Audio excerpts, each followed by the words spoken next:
ಸಾಂಸ್ಕೃತಿಕ ನಗರಿ ಮೈಸೂರಿನಲ್ಲಿ ಗೋಲ್ಡ್ ರಾಬರಿ ಆಗೋಗಿದೆ. ಶಾಕಿಂಗ್ ಅಂದ್ರೆ ಸಿನಿಮಾ ಸ್ಟೈಲ್ನಲ್ಲಿ ಫೈರಿಂಗ್ ಮಾಡಿ ಚಿನ್ನ ವಜ್ರಾಭರಣ ದೋಚಿ ಎಸ್ಕೇಪ್ ಆಗಿಬಿಟ್ಟಿದ್ದಾರೆ. ಮೈಸೂರಿನ ಹುಣಸೂರು ಹೊರವಲಯದ ಬೈಪಾಸ್ನಲ್ಲಿರುವ ಸ್ಕೈ ಗೋಲ್ಡ್ ಅಂಡ್ ಡೈಮಂಡ್ ಮಳಿಗೆಗೆ ನುಗ್ಗಿದ ಕಳ್ಳರು 4 ರಿಂದ 5 ಕೋಟಿ ಮೌಲ್ಯದ ಗೋಲ್ಡ್ ಅಂಡ್ ಡೈಮಂಡ್ಸ್ ಜುವೆಲ್ಸ್ ಅನ್ನೇ ಒಂದು ಬಿಡದೆ ಎತ್ಕೊಂಡು ಹೋಗ್ಬಿಟ್ಟಿದ್ದಾರೆ. ಬೈಕ್ನಲ್ಲಿ ಬಂದ 5 ಜನ ಕಳ್ಳರು ಏಕಾಏಕಿ ಶಾಪ್ ಒಳಗೆ ನುಗ್ಗಿ ಚಿನ್ನದಂಗಡಿಯ ಮ್ಯಾನೇಜರ್ ಮೇಲೆ ಫೈರಿಂಗ್ ಮಾಡಿ ಚಿನ್ನಾಭರಣ ದೋಚಿದ್ದಾರೆ. ಆ ಸೀನ್ ಹೇಗಿತ್ತು ಅಂದ್ರೆ, ಸ್ಕೈ ಗೋಲ್ಡ್ ಅಂಡ್ ಡೈಮಂಡ್ ಶಾಪ್ಗೆ ಮೊದಲು ಒಬ್ಬ ವ್ಯಕ್ತಿ ಎಂಟ್ರಿ ಕೊಡ್ತಾನೆ. ಏಕಾಏಕಿ ಎರಡೂ ಕೈಯಲ್ಲಿ ಗನ್ ಹಿಡಿದು ಎದುರುಗಡೆ ಇದ್ದ ಮ್ಯಾನೇಜರ್ ಮೇಲೆ ಫೈರಿಂಗ್ ಮಾಡ್ತಾನೆ. ನಂತರ ಮಳಿಗೆ ಸಿಬ್ಬಂದಿ ಎದುರೇ ದರೋಡೆಕೋರರು ಚಿನ್ನ ವಜ್ರಾಭರಣವನ್ನ ಬ್ಯಾಗ್ನಲ್ಲಿ ತುಂಬಿಕೊಂಡು 5 ಕೋಟಿ ಮೌಲ್ಯದ ಚಿನ್ನಾಭರಣ ಕದ್ದು ಅಲ್ಲಿಂದ ಎಸ್ಕೇಪ್ ಆಗಿದ್ದಾರೆ.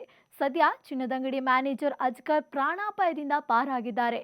ಸಿಸಿಟಿವಿ ದೃಶ್ಯಾವಳಿ ಆಧರಿಸಿ ಪೊಲೀಸರು ಆರೋಪಿಗಳಿಗಾಗಿ ಬಲೆ ಬೀಸಿದ್ದಾರೆ.